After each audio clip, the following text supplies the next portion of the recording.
Olá, sejam bem-vindos. Começa agora o espaço mais democrático na rede mundial de computadores. A tecnologia sempre a serviço da informação e do entretenimento. No programa de hoje vamos falar sobre educação espiritual. Mas antes, nossos cumprimentos aos poderes constituídos, ao Executivo, ao Legislativo e ao Judiciário. E um cumprimento especial a você que faz parte do quarto poder, que é a sociedade organizada. Educação espiritual. Isso mesmo. Para falar sobre isso, nós temos a convidada de hoje, que é a mãe Alessandra. Ela que é do Centro Espírita São Rafael Arcanjo. Seja bem-vinda, Alessandra. É um prazer tê-la aqui conosco. Muito bom poder ter aqui o Centro Espírita São Rafael Arcanjo participando do programa. Eu que agradeço, Márcio. Muito bom ter a oportunidade de sempre poder estar falando sobre a religião, sobre a espiritualidade. Centro Espírita São Rafael. O que as pessoas podem imaginar quando a gente fala de Centro Espírita São Rafael? É um lugar em que as pessoas costumam ir durante a semana, fim de semana. As pessoas têm os devotos, têm os não devotos, as pessoas que frequentam. Explica pra gente, Alessandra, como funciona. Assim, o nosso centro, ele faz um apoio espiritual, né? Então, ele é baseado no tratamento espiritual. As pessoas costumam procurar, né, o centro por vários motivos. Doença, trabalho, falta de religião, né? Falta de fé, e por vários motivos. Durante a semana tem a parte ritualística, né? No final de semana, eu digo. Tem a parte ritualística, da parte do fundamento da religião. E na quarta-feira, especificamente, tem os atendimentos, né? O atendimento é feito pessoal. É pessoal o atendimento, pessoalmente. Então nós temos o fim de semana... São as consultas, né? Sim, então durante o fim de semana tem a questão ritualística, que acontece todos os finais de semana, e durante a semana, na quarta-feira, de 15 em 15 dias. E todas as semanas, às quartas-feiras, existe então o atendimento à comunidade. Exato. Dessa participação... Junto com isso, a gente também faz uma sopa e faz a distribuição para o povo da rua, né? Os necessitados da rua. Ah, então os moradores de rua também são atendidos?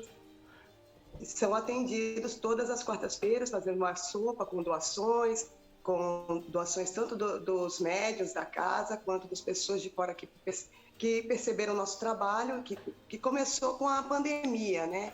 A gente viu a necessidade de fazer esse tipo de trabalho também, já que a casa ficou fechada durante toda a pandemia. Fomos uma das primeiras casas a fechar para respeitar mesmo esse momento tão difícil para todos nós. É uma questão de segurança e a lei determina que se feche, então tem que se parar as atividades. Para-se as atividades presenciais, mas a condição de pensar no próximo nunca para, né? Essa sempre... Não pode, né? É uma questão que a gente chama dentro da religião de missão, mas que é missão para todos nós, independente de religião, né? Então você tem o atendimento presencial agora nas quartas-feiras e a cada 15 dias existem a questão dos fins de semana. Alessandra, explica para mim como é que funciona a doutrina. De que forma você iniciou e como é que funciona? Como as pessoas podem ter acesso e o que elas vão encontrar? De que forma vocês trabalham?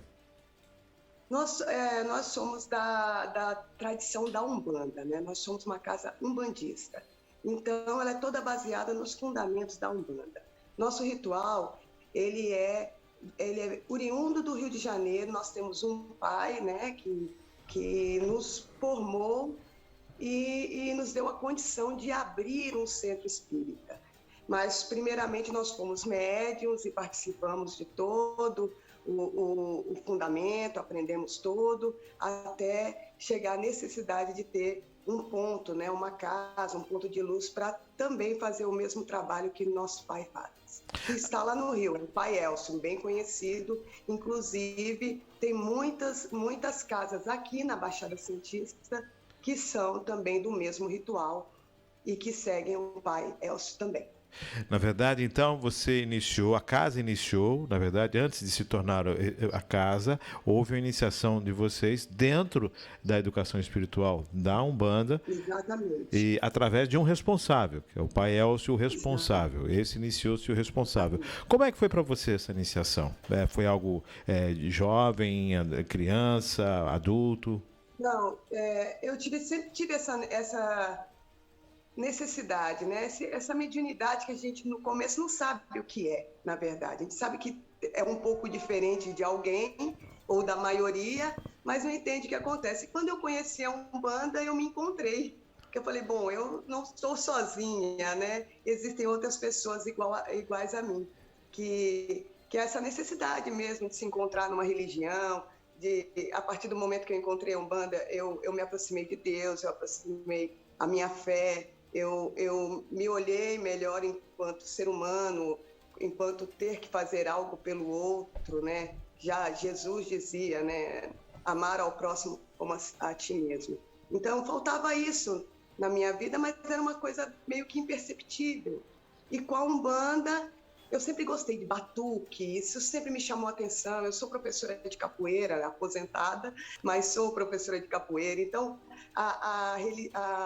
as coisas africanas sempre me chamaram muito a atenção, por gosto, simplesmente por gosto.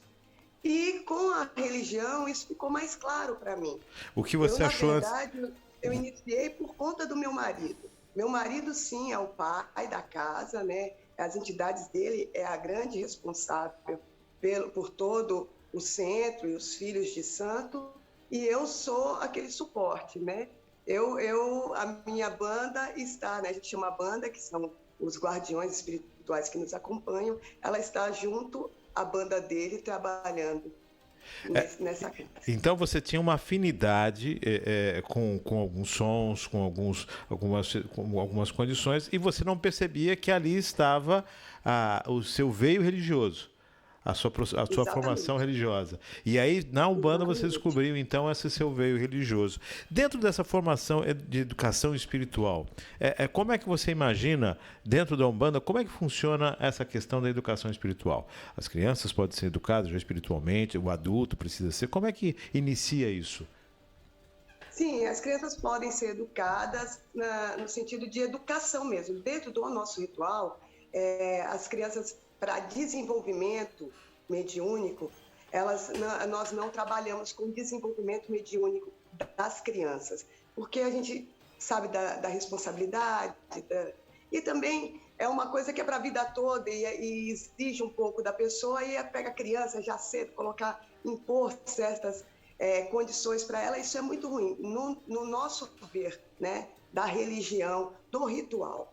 Mas, contratempo, tem a educação, de como falar sobre, de explicar sobre, encontros, toque. A criança ela pode participar tocando, né, dentro da sessão, ela pode participar ajudando, e mais desenvolvimento mediúnico só a partir dos 13 anos. Então, a partir antes dos 13 anos, há um convívio, sim, com a religiosidade.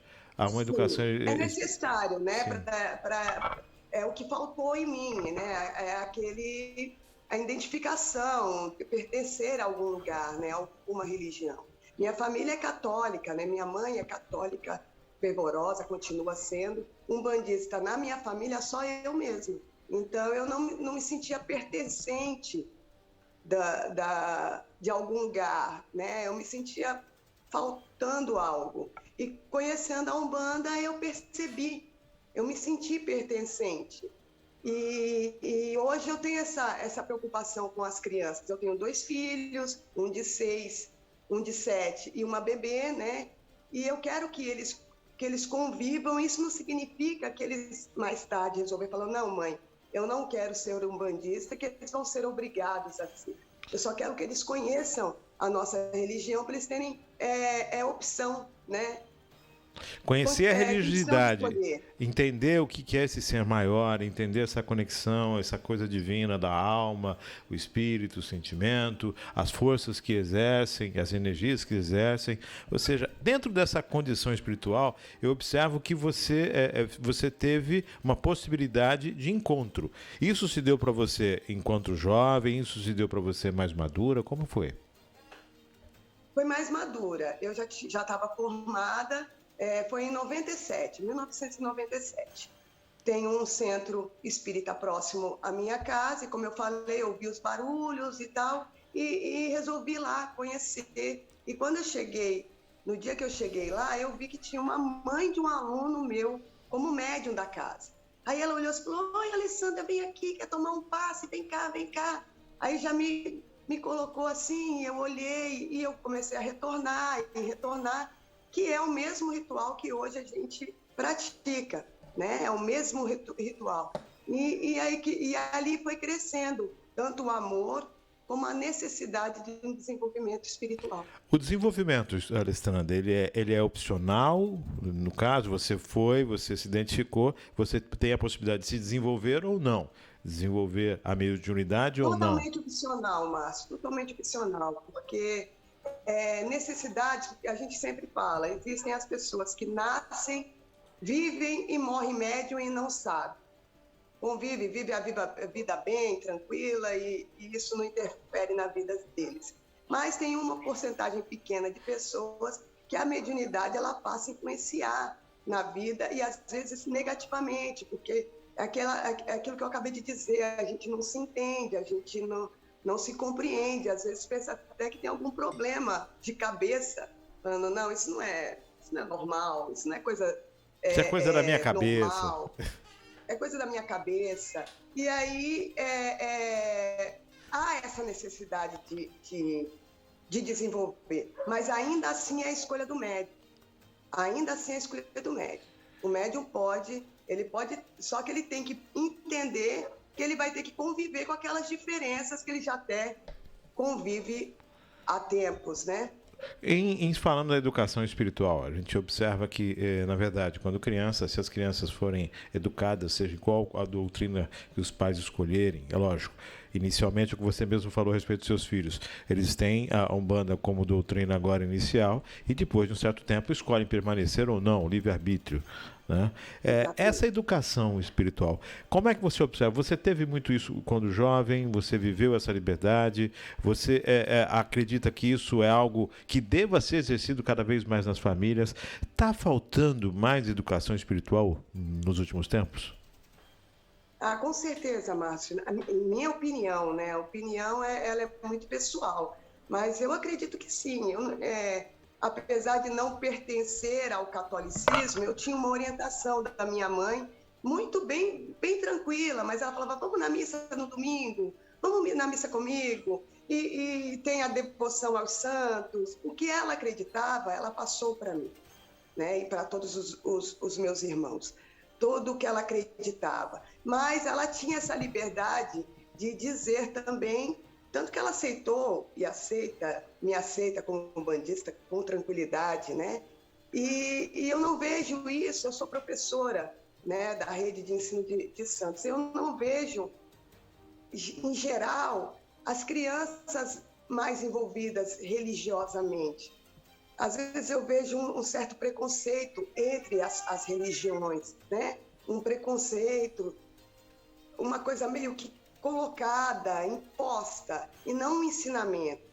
Eu acho que falta o ensinamento, né? Da necessidade de Deus, da fé na vida das pessoas, e não da religião em si, mas da fé, de saber que tem um ser maior, de saber que estamos aqui por algum motivo, que precisamos nos melhorar enquanto pessoa, e isso a gente pode fazer desde criança.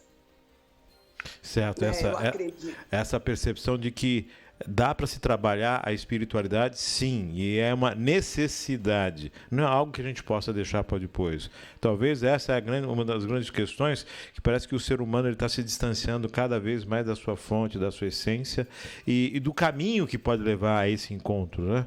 Eu considero as doutrinas o caminho, Exatamente. né? O caminho para esse encontro. Mas o objetivo maior é crescer como ser humano e alcançar esse dom que a vida te deu, né? Esse dom de exercer a plenitude da espiritualidade. Exatamente. Eu tenho o vovô lá da casa, ele fala uma coisa bem interessante, né? Quando se fala de religião, quando se fala dessas diversidades, tanta religião, tantos segmentos, a Umbanda mesmo tem várias ramificações, né?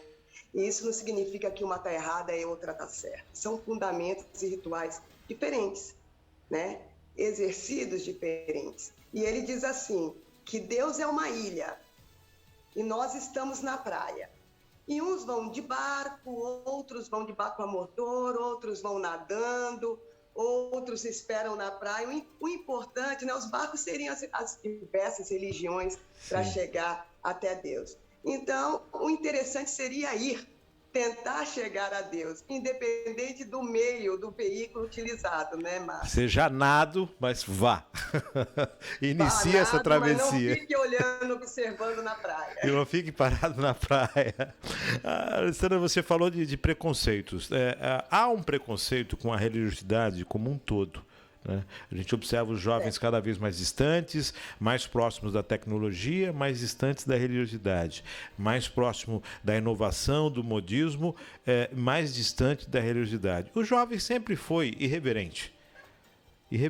Mas seria correto dizer que essa irreverência nos dias de hoje ela está se distanciando muito mais da fonte do que deveria. A tecnologia, tudo isso que o mundo está oferecendo, está interferindo?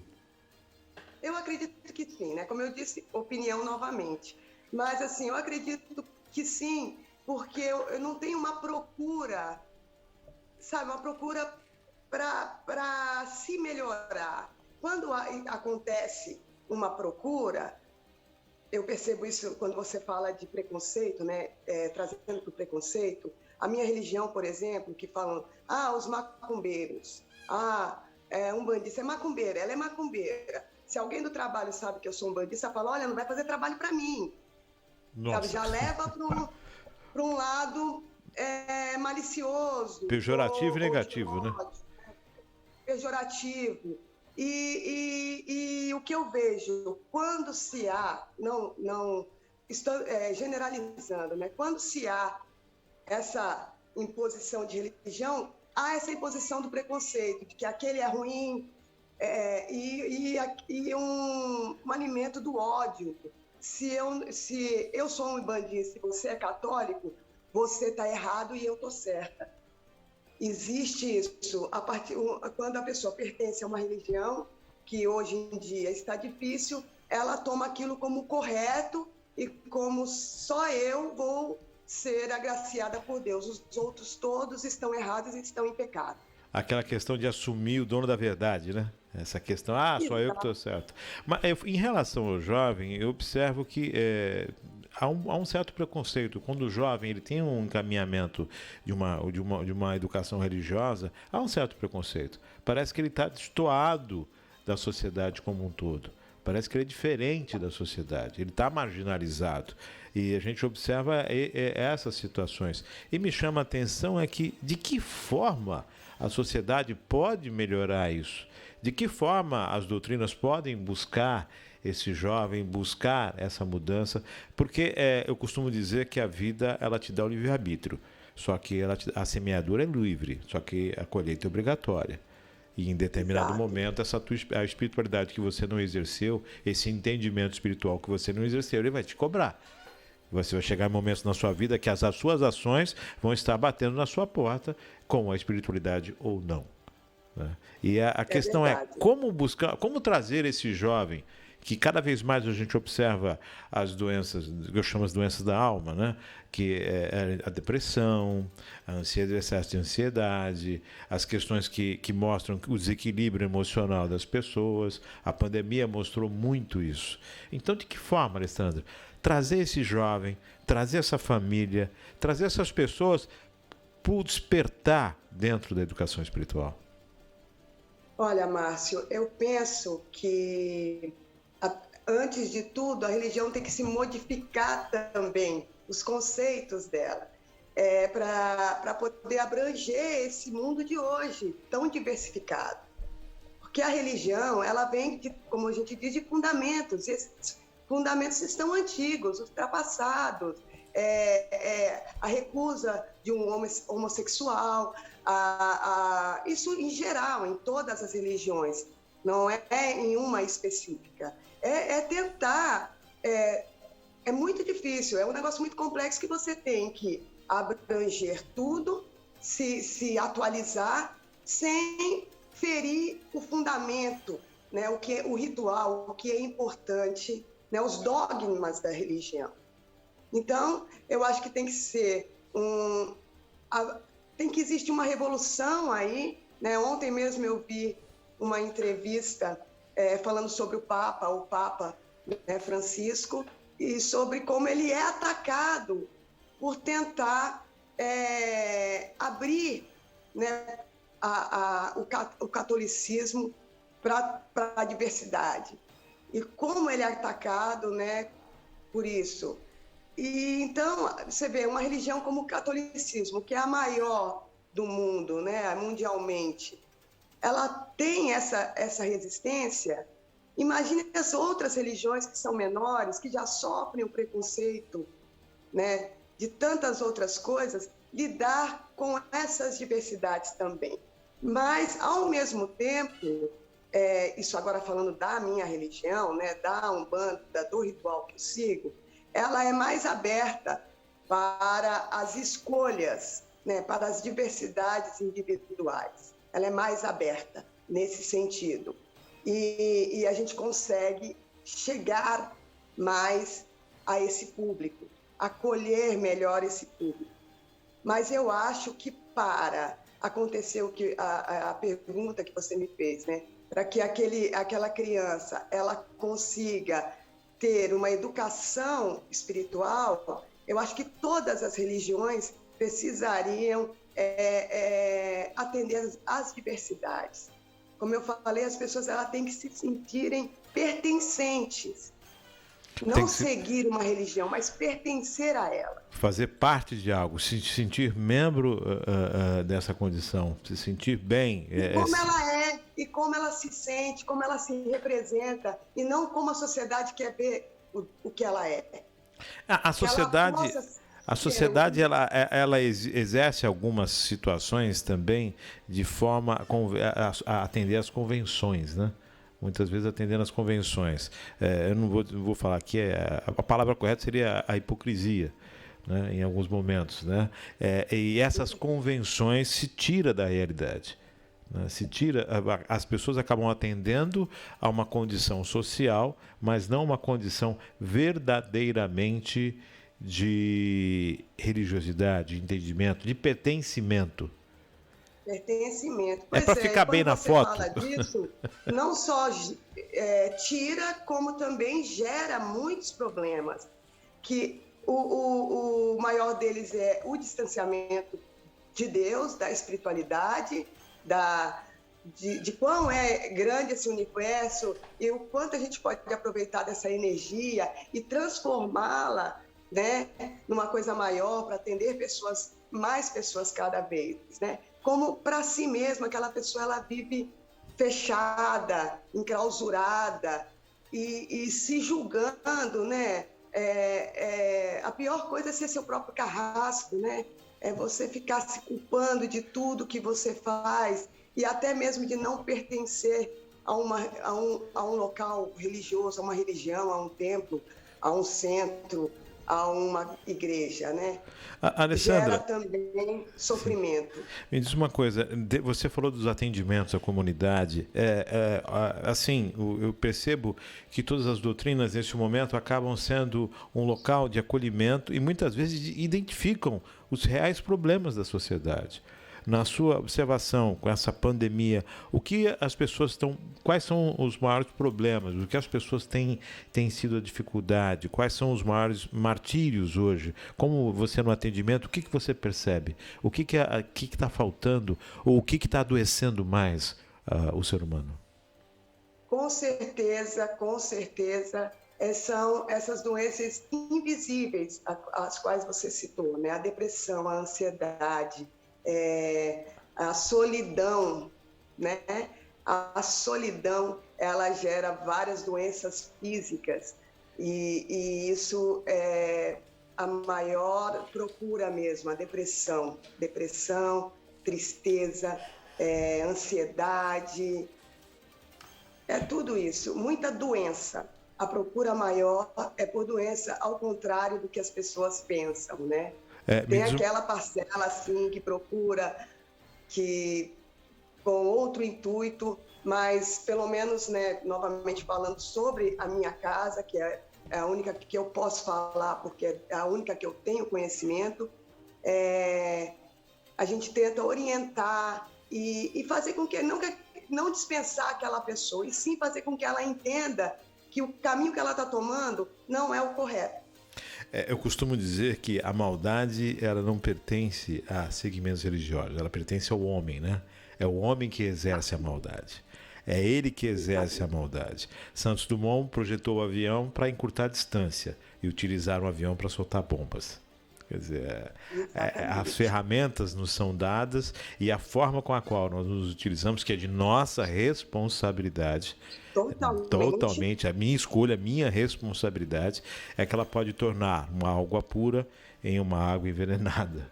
Essa é a forma com que eu lido com as coisas. E é isso que às vezes criticam o nosso ritual sobre ensinamentos, né? Ensina isso, ensina...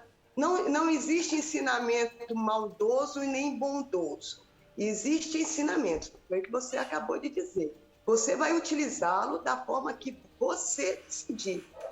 Se você decidir, é como eu falo, as pessoas, às vezes, eu faço entrega para a minha quimbanda, né, para a minha esquerda, como chamam, como a minha pombagira, ela é da rua, eu faço a entrega na rua, que é o campo dela. Mas é uma entrega para ela, pedindo para mim paz, saúde, prosperidade. Para mim, a pessoa olha aqui e fala, macumba, está amarrando alguém, está fazendo mal para alguém. Como existem pessoas que acendem uma vela branca numa igreja e está pedindo para destruir o vizinho que está lhe incomodando. Então, são simbolismos. O que vale é o que está aqui dentro. É o equilíbrio, né? Intenção, é o que você deseja. Essa é a maior força da macumba. A intenção.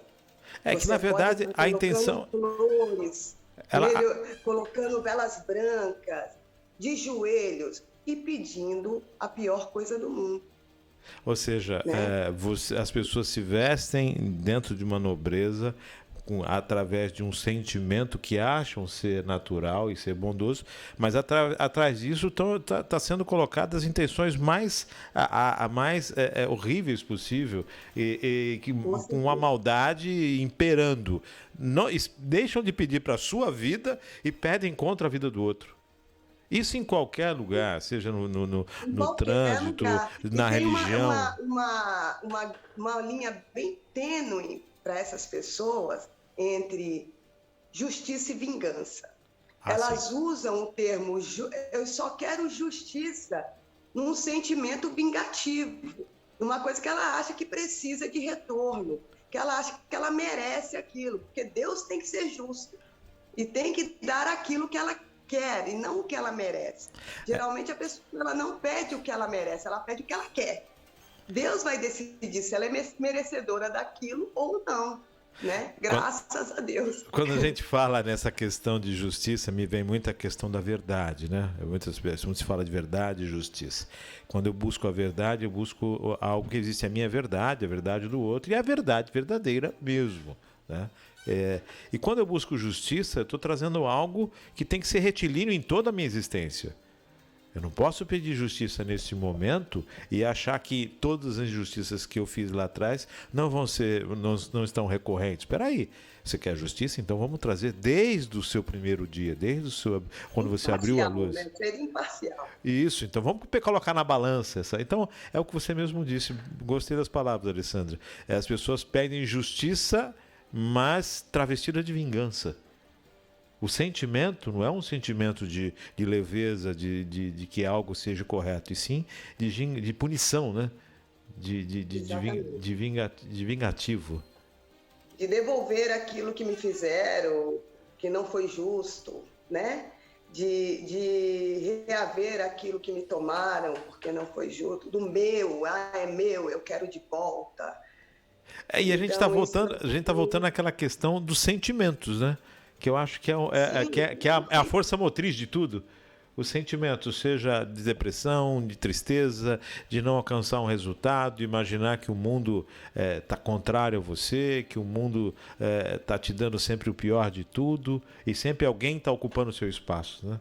Acho que tem muito disso. Alguém está ocupando o seu espaço, alguém está fazendo algo para te derrubar. A pessoa nunca vê que aquilo, como você falou anteriormente, eu vou citar outra vovó, né, porque a gente trabalha com as entidades, a vovó sempre fala, quando se trata de uma assistência, uma consulente, um consulente que fala sobre, né, consequências, ela fala, filho, se você quiser comer batata, você planta batata. Não tem como você plantar chuchu e querer comer batata depois. Você planta batata, você tem batata. Vai Se colher você batata. Plantar chuchu, contente-se com o seu chuchu. Esqueça a batata. O que se planta, se colhe, né? A semeadura é livre, a colheita é obrigatória. Se você está semeando batata, com certeza você vai plantar, vai colher a batata que semeou. E assim é a vida, não, Alessandra? Alessandra, como você percebe esse desenvolvimento das pessoas? Muitas chegam com as dificuldades e no decorrer, como é isso, Alessandra? Como você percebe esse procedimento, Olha, Márcio, o entendimento? Eu tô na região, minha casa tem quase 20 anos de existência, né? Desde de 2003, 2004, foi quando a gente começou o atendimento ao público, as pessoas começaram a nos procurar. Então, é um processo que tem o auxílio espiritual, obviamente, né, que é esse o nosso objetivo, mas é necessário a transformação do ser também. Então, o trabalho todo é esse auxílio, essa estrutura espiritual e uma transformação de dentro para fora, de aceitação, de fé, de amor, principalmente de fé. É crer em Deus, crer que o que está acontecendo para mim, por algum motivo, e eu preciso trabalhar e entender esse motivo para que ali na frente eu tenha que agradecer esses acontecimentos, eu tenha que entender e para não passar novamente aquilo. Então, tem todo um trabalho espiritual, que é de apoio, e tem os vovôs e as vovós, que são os que fazem as consultas, eles são uns psicólogos, né? Porque de forma bem tranquila, bem fácil, como foi plantar batata e colher chuchu, ficar na praia ou ir para a ilha, são formas de dizer ao outro, de forma fácil e de bom entendimento, o que ele precisa fazer, o que ele precisa pensar, o que ele precisa medir, refletir e colocar dentro daquele problema dele e ver aonde aquilo funciona. Você me fala de uma forma bem cabocla, né? Uma forma bem simples e de uma linguagem imperceptível. Imperceptível e que chega em qualquer nível social. Alessandra, Tanto aquele doutor que vai se consultar entende a mensagem, como aquele cidadão que está numa situação difícil, que não teve educação, que é ignorante no sentido do conhecimento, né? Então, ele consegue compreender. Não adianta chegar e falar de forma toda difícil, que ele vai ficar te olhando, vai até querer entender, mas não vai compreender o que se trata. Eu acho que a grande vantagem nesse sentido das nossas consultas é essa fala simples, é essa fala comum, e é uma fala, não é de um todo-poderoso para o pobre mortal, e sim de seres espirituais que percebem a dificuldade humana e que vieram de situações também, igual os pretos velhos, a maioria, não todos, eles são espíritos que tiveram vida na Terra, que passaram por dificuldade, e a maioria foram escravos, não todos, mas a maioria sim. Então, eles são sensíveis ao sofrimento, à dor, então eles compreendem isso, eles conseguem entender e não julgar aquela pessoa, tentar ajudá-la sem julgamentos. No que você disse em relação ao preconceito, me chama a atenção que muitas vezes as pessoas, determinadas doutrinas, as pessoas não escondem a sua escolha espiritual. Você observa que a Umbanda existe esse preconceito, as pessoas não têm a liberdade de se expressar. Isso gera ainda uma observação pejorativa, é isso? Sim, muito. Como eu falei, se eu digo no trabalho que sou umbandista, a pessoa fala, ai, que legal, mas olha, não faz macumba pra mim, hein? Ou seja, sou sua amiga. Sou sua amiga, viu? Ninguém fala... Eu não sou uma pessoa, Márcio, que carrego a bandeira, que como eu te falei anteriormente, meus trajes, a minha guia são sagradas, eu uso dentro de casa, da minha casa espiritual, elas representam muito para mim. Isso é muito... Então, não é uma coisa que eu saio pelas ruas, eu não uso guia na rua, eu não uso minha roupa na rua, a não ser em algum evento necessário para divulgar a Umbanda e retirar mesmo esse preconceito, mostrar a nossa cara. Mas tem sim uma dificuldade de assumir a religião em um trabalho, assumir a religião em qualquer meio fora dessa vertente. Me chama essa questão eu amo a minha religião e sempre falo, quando alguém fala alguma coisa, eu falo, eu tenho a minha consciência tranquila. Eu estou próxima de Deus, eu não faço mal a ninguém, eu não contribuo com ninguém que faça mal a alguém, então eu estou em paz junto com Deus. E sempre quando me perguntam, é isso que eu faço, sou umbandista, graças a Deus e com muito orgulho. Dentro de eu observo isso como as pessoas têm que ter respeito pelas escolhas, por todo o caminhar, respeitar o caminhar do ser humano. E no momento em que o respeito está em baixa, e o respeito não só às escolhas afetivas, mas também às escolhas religiosas, quer dizer, nós estamos trabalhando um desserviço com essa questão da falta de respeito, da falta de entendimento, da falta de humanidade das pessoas. Parece que é o amor que está indo embora, as pessoas... a mágoa, é a dor. É difícil de classificar também. Eu acho que a gente está vivendo momentos tenebrosos nesse sentido em relação a tudo. Religião, política, tudo, né? A nossa vida, nosso dia a dia são momentos de regressão,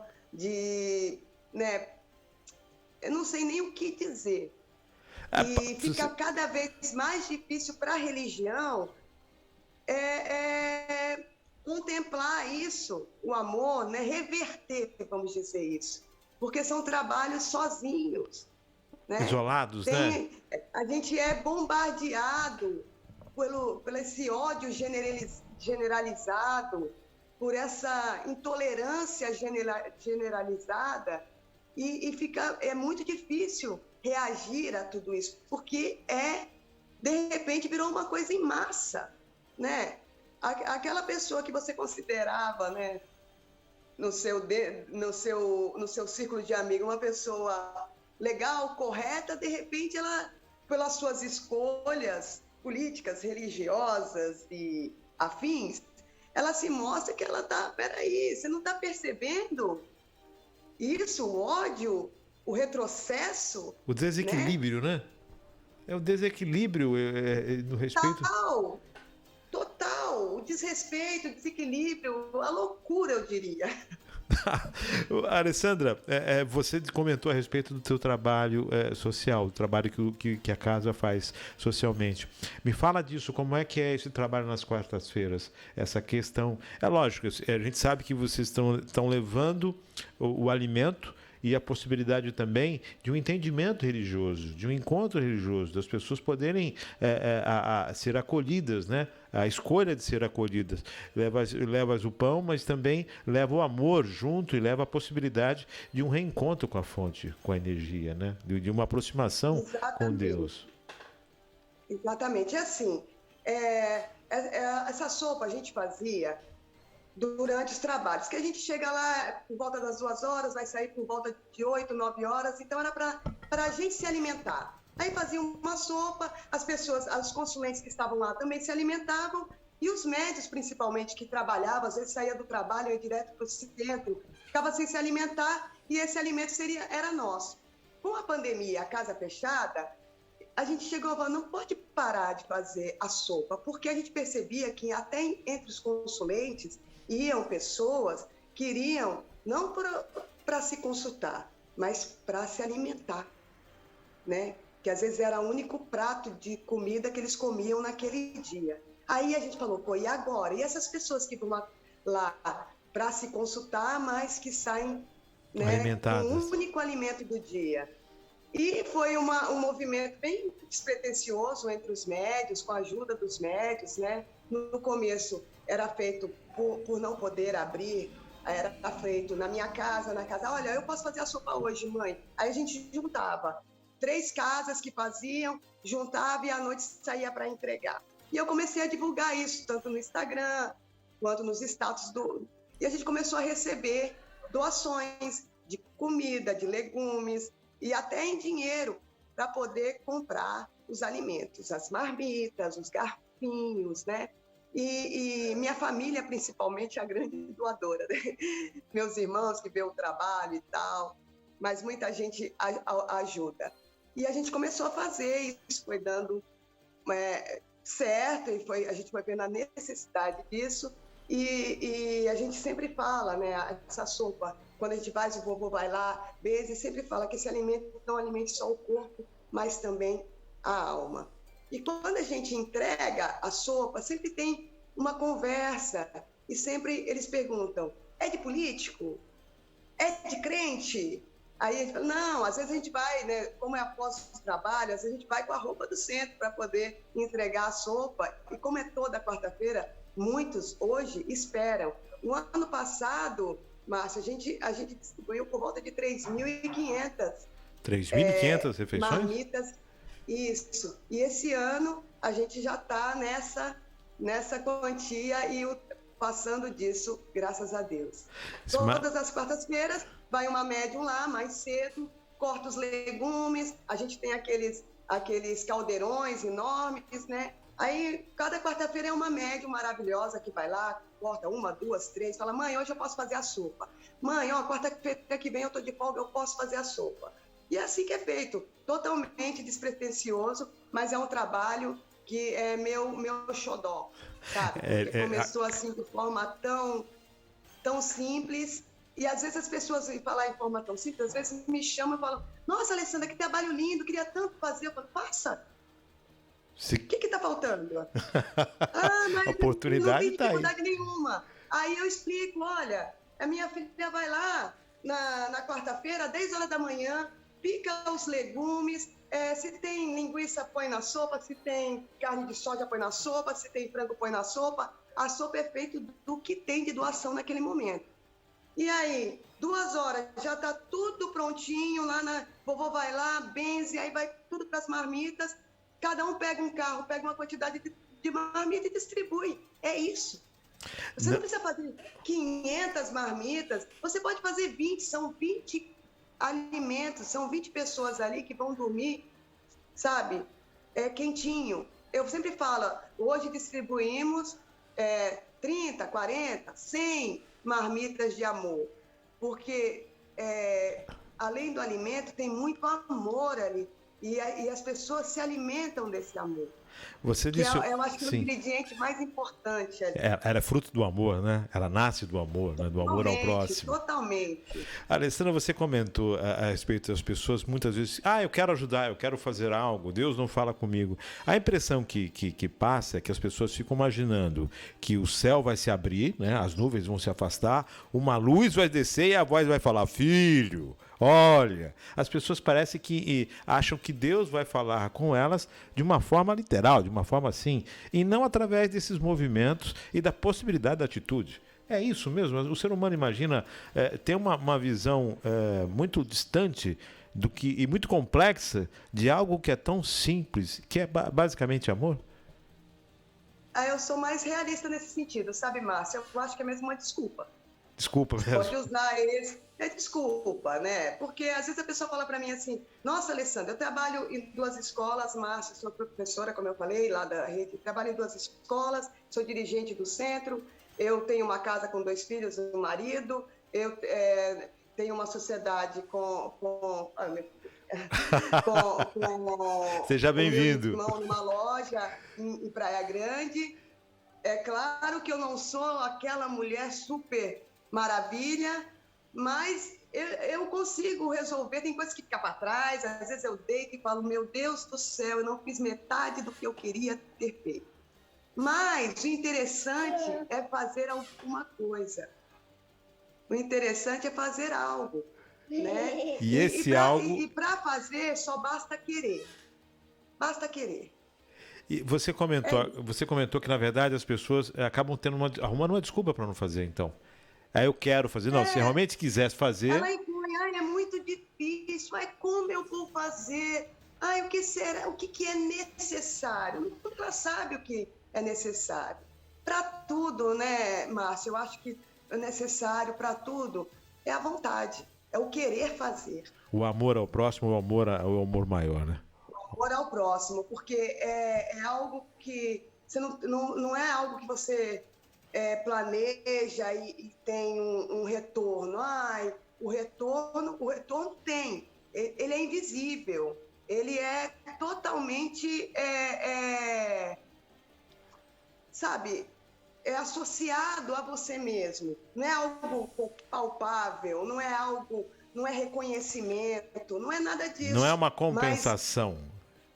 Você vai agregar algo maior. A sensação, a gratidão de estender a mão, e você sabe, às vezes você fala assim, nossa, porque eles são tão gratos àqueles alimentos, eles são tão gratos, não só alimento, mas de ser visíveis.